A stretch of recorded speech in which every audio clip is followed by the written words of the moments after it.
Yan guys, oh. Totoo yan. Hindi pa to kuwari lang. Hindi po sabihin natin na hindi ka mag-worry dito. Kailangan mo talagang mag-relax at tumigil na sa pagtatrabaho. Kesa tatagalin ko pa po to. Ayan. Ito din yung rason kung bakit magpahinga na, magtrabaho, ayaw ko na. Dahil nakikita ko sa ganito. Oh, guys, kala nyo na, kahapon lang at saka yan ngayon. Naligo ako ngayong hapon, ito. Ngayon, katapos ko naligo, tapos yun, nagsusuklay ako. Nandito pa yung iba na lahat. Yan, ito. Yan ang guys. Hindi yung sabihin natin nagkukuwari. Wala na bang karapatan natin nag-worry sa sarili. Hindi tayo mapera para ako'y magpa-check up. Kailangan at saka kailangan po umuwi na din. Malagaan pa ako ng pamilya ko. Oh, ito.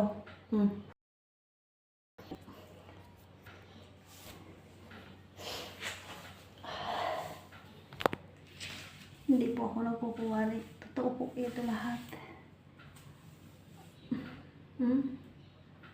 Yan. Oh. Hirap guys. Baka unti-unti na nalagas ang buko. Baka mamaya biglang dumami pa. Isang iglap lang. 2 months na po ito eh. Nagulat lang ako bakit dito ko naramdaman ng stress.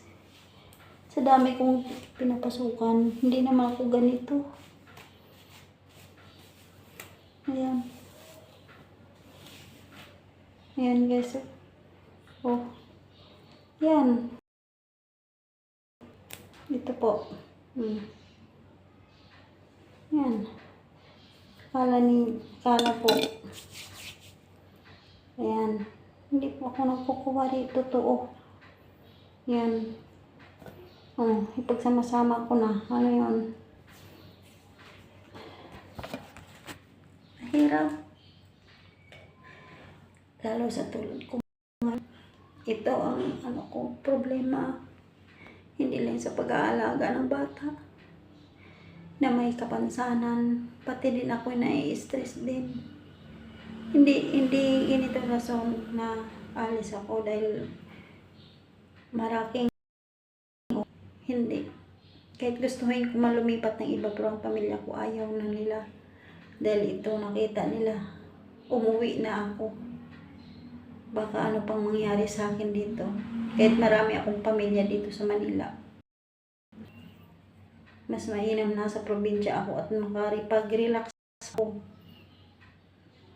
Ito lang ang gamot ko na ma-relax ako sa probinsya. Kaysa dito ako. Wala eh. Kailangan ko talagang tumigil. Yan na. At ako'y magpahinga na. Sa taong salamat sa lahat. Ito po.